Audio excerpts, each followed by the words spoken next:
Next news.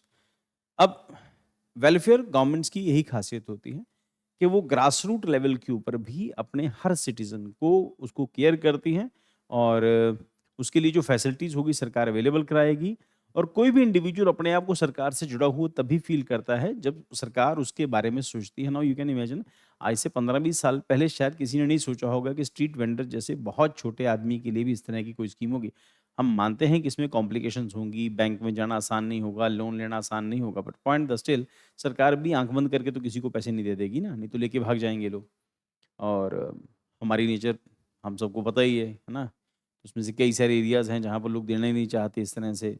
But point still the government is still thinking about their own citizens कि वो उनके लिए कुछ करना चाहती है, ठीक? और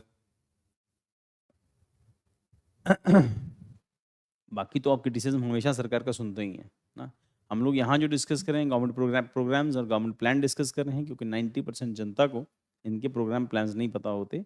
यूपीएससी स्टूडेंट्स को इस तरह से जो हम लोग डिस्कस करते हैं, जैसे जो स्टूडेंट्स जो आज क्लास कर रहे हैं या पहली बारी जो स्टूडेंट क्लास कर रहे हैं, तो जितने भी गवर्नमेंट स्कीम्स हैं, उनके लिए आपको अलग से एक जो सेक्शन है अपने रजिस्टर के अंदर जो आप क्लास नोट्स बनाते हैं या फिर हैंड रिटन नोट्स जो बनाते हैं, उसमें एक सेक्शन गवर्नमेंट स्कीम्स के लिए अलग से रखो। हर रोज़ कोई ना कोई government portal, government scheme, government programme हम लॉन्च करते रहते हैं, जो भी लॉन्च हुआ उसको डिस्कस करते रहते हैं। तो ये प्रोग्राम तो 2020 का प्रोग्राम है, ठीक? और कोरोना के बाद ये प्रोग्राम डेवलप हुआ था और सक्सेसफुल हुआ। थोड़े बहुते लॉसेस तो होंगे, जब भी सरकार लोन देती है वो सारे वापस नहीं आते, बट द पॉइंट इज़ इस फाइनेंशियल इंक्लूजन के अंदर कितने सारे लोगों का अपलिफ्टमेंट हुआ होगा, यूपीआई के थ्रू पेमेंट इंक्रीज़ हुई होंगी, बैंकों के पास पैसा आया होगा। There are so many things. अब यूपीआई को लॉन्च करने के पीछे लॉजिक ये है कि बैंकों के पास हमेशा पैसा रहता है। अब उसकी एक बारीकी समझो, यूपीआई की पेमेंट बैंक में आती है, तो जब भी स्ट्रीट वेंडर से कोई सामान खरीदेगा तो पेमेंट बैंक में आएगी। ये तो है नहीं कि आज उसके बैंक में अकाउंट आया, अगले दिन वो बैंक खाली करके आ गया। अगर है भी तो बैंक में कम से कम ट्रांज़ैक्शन तो हुआ। अगर 100 लोगों ने यूपीआई से पेमेंट लिया, उसमें से 90 लोगों के पैसे बैंक के पास पड़े रहेंगे। तो बैंक उन पैसों को सर्कुलेशन में लेके आता, तो बैंकों का भी जो एनपी है वो भी कम हो गया, उसके पीछे गवर्नमेंट के अपने बैंकों के पास पैसा पहुँच गया, फ्लो बढ़ गया, जो कंपनी कभी घाटे में होती थी वो कंपनियाँ प्रॉफिट में आनी शुरू हो गई, ना? तो सब चीज़ें इसका एक क्यूमुलेटिव इफ़ेक्ट होता है, हर चीज़ में इसका थोड़ा-थोड़ा इम्पैक्ट ज़रूर जाता है। सो नेशनल गोपाल रत्न अवार्ड, हम लोग इसको गोकुल मिशन हमने पहले भी डिस्कस किया हुआ है, गोकुल मिशन से लिंक चीज़ है। तो गोपाल रत्न अवार्ड उन्हीं लोगों को मिलता है जो इंडिजीनियस जो ब्रीड्स होती हैं काऊ की, जो डेयरी सेक्टर में काम करते हैं, जो आगे चल के उसका भी मेंशन है, हमने मेंशन किया हुआ है कि ये जो स्कीम है, ये क्या स्कीम है, ये वाली जो गोकुल मिशन है, वो क्या मिशन क्या है। सो डिपार्टमेंट ऑफ एनिमल हस्बेंड्री और डेयरिंग, ध्यान रखना बेटा, यूपीएससी की एक नेचर है, वो डिपार्टमेंट्स पूछती है कभी, कौन से डिपार्टमेंट ने इसको लॉन्च किया। Ministry of fishery, animal husbandry, dairy and opened nomination for the national Gopal Ratna award 25। The award seeks to promote excellence in Indian livestock and dairy sector with special focus on indigenous cattle and buffalo breeds. अब यहाँ पर indigenous cattle and buffalo breeds आती हैं, उसमें जो indigenous breeds आती हैं, अब देखो किसी भी डेयरी फार्मर को प्रॉफिट तभी होगा अगर वो ऐसी ब्रीड्स को रखेगा जो दूध ज़्यादा देती हैं। अब दूध ज़्यादा देने वाली काऊ के अंदर जो है गिर है, साहिवाल है और कंकरेज है और एक और है, 4 मेजर ब्रीड्स आती हैं। एक ब्रीड जो है वो भी ब्राज़ील के अंदर है। और जो इंडिया से वहाँ पहुँची थी और कोशिश ये है कि उस ब्रीड की डेवलपमेंट इंडिया में हो या वहाँ से बुल लेके या बुल और काऊ लेके वहाँ से हम इंडिया पहुँचे, इंडिया आएँ और फिर यहाँ से उस ब्रीड की डेवलपमेंट शुरू हो, क्योंकि जैसे साहिवाल है। अब साहिवाल दूध तो अच्छा खासा देती है, पर वो जो अ, उसकी जो कॉस्ट है वो 4 से 5 लाख रुपए पहुँच जाती है। गिर और कंकरेज जो हैं ये बेसिकली तो उस एरिया के लिए, गुजरात और उसके आसपास के एरियाज़ के लिए बनी हैं। गिर और कंकरेज जो हैं, ये बड़ी गाय होती हैं, साइज़ बड़ा होता है, बल्की होती हैं, सींग भी बड़े-बड़े होते हैं इनके, और शायद गिर थोड़ी-सी एग्रेसिव भी होती है, ऐसा कुछ होता है, बुल उनके एग्रेसिव होते हैं बहुत। चलो ख़ैर, वो एक अलग एस्पेक्ट है। सो इंट्रोड्यूस 21 में इंट्रोड्यूस होता है राष्ट्रीय गोकुल मिशन के अंदर, लाइवलीहुड डेयरी के अंदर, one of the highest national honour livelihood dairy sector के अंदर। ऑब्जेक्टिव्स क्या हैं? Encourage excellence among milk producing farmers हैं, डेयरी कोऑपरेटिव्स हैं, मिल्क प्रोड्यूसर कंपनीज़ हैं, dairy farmer producer organisations, artificial insemination and technician, AIF, इन सभी एरियाज़ में एक्सीलेंस के लिए ये अवार्ड मिलता है। Promote indigenous cattle and buffalo breeds India, ध्यान रखना अब यहाँ पे, तो बाहर की जो गाय जो बाहर से आती हैं, उनका तो दूध बहुत ज़्यादा होता है, पर उनके साथ कई सारी बीमारियाँ, कई सारी कॉम्प्लिकेशंस भी हैं। इंडियन क्लाइमेट में रहने वाली जो गाय हैं, अगर वो उस तरह से आप उनको प्रमोट करते हैं, उनका दूध बेचते हैं, तो सरकार उसके प्रमोशन के लिए आपको ये अवार्ड देती है। देन उसके बाद highlight their economic and genetic potential.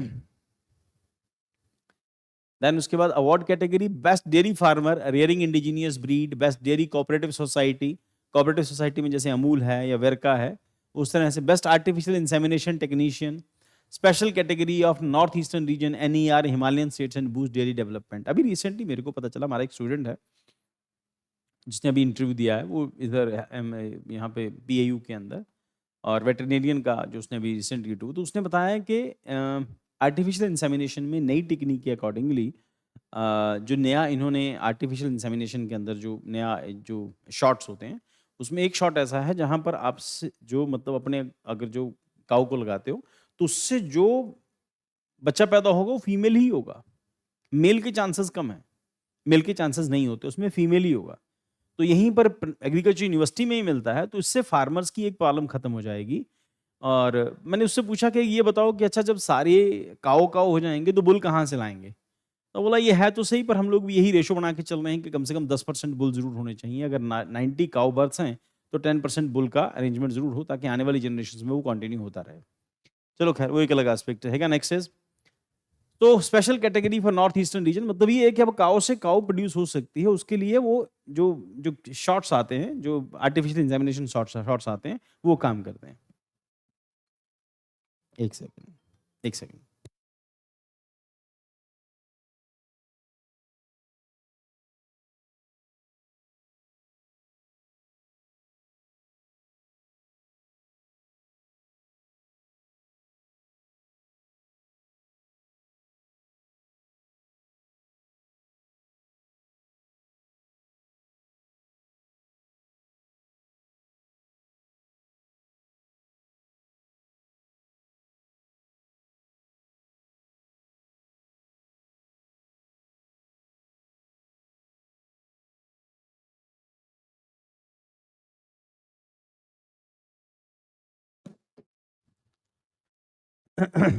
हाँ जी, तो अवार्ड कंपोनेंट्स क्या हैं? सर्टिफिकेट मेरिट का मिलेगा, एक मोमेंटो मिलता है, मॉनेटरी प्राइज जो है वो मिलता है for the best farmer in best cooperative MPC और एफपीओ कैटेगरीज में।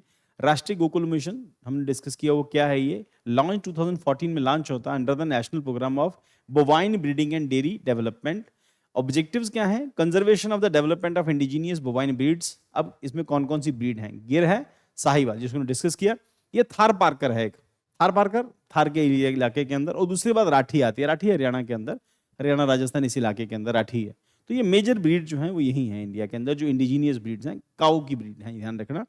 और की फीचर्स क्या? Establish on Gokul Gram integrated cattle care centres, support of gaushala and breeders societies, use of assisted reproductive technologies, ART and IVF sex sorted semen, वही जिसको sex sorted semen हमने discuss किया कि सिर्फ फीमेल ही प्रोड्यूस होगी, मतलब काऊ ही प्रोड्यूस होगी। देन उसके बाद linking of dairying nutrition, biomanure and clean energy initiative, biogas. और थोड़े दिन पहले हम लोगों ने एक प्रोग्राम डिस्कस किया था इसी रिलेटेड है, गोबरधन के नाम से, गोबरधन के नाम से, तो वो भी इसी से रिलेटेड है। देन उसके बाद रीसेंट अपडेट्स क्या है? सबस्यूम्ड अंडर द राष्ट्रीय पशुधन विकास योजना सिंस 2021। प्रीलिम में लॉन्च 21 के अंदर राष्ट्रीय गोकुल मिशन के अंदर लॉन्च होता है। Awarding ministry of fishery, animal husbandry, dairying, focus indigenous cattle and buffalo breed, and category dairy farmer, dairy corporation, MPC, FPO and AIT. बेटा ध्यान रखना, ये पूरे का पूरे क्वेश्चन बन जाता है आपका, है ना, कि राष्ट्रीय गोकुल मिशन के अंदर या जो ये जो अवार्ड है किसको मिलेगा और उसका क्राइटेरिया क्या होगा। देन उसके बाद special award NER Himalayan states and north eastern and Himalayan states. And main practice के लिए indigenous cattle and buffalo breeds play a crucial role in India's livestock economy. Discuss the importance of promoting them in light and initiatives such as National Gopal Ratan Award। 10 minutes के अंदर 10 marks का है और 150 words का है। इसमें importance क्या है कि government of India indigenous breeds को ही क्यों प्रमोट कर रही है? रीजन उसके पीछे इंडियन क्लाइमेट के अकॉर्डिंगली वो एडजस्ट कर जाती हैं, या इंडियन क्लाइमेट के अकॉर्डिंग उनको सूट करता है, और उनको जो बाहर से जो ब्रीड हम लेके आते हैं वहां पर उनकी दिक्कत है, उनको बीमारियां बहुत लगती हैं।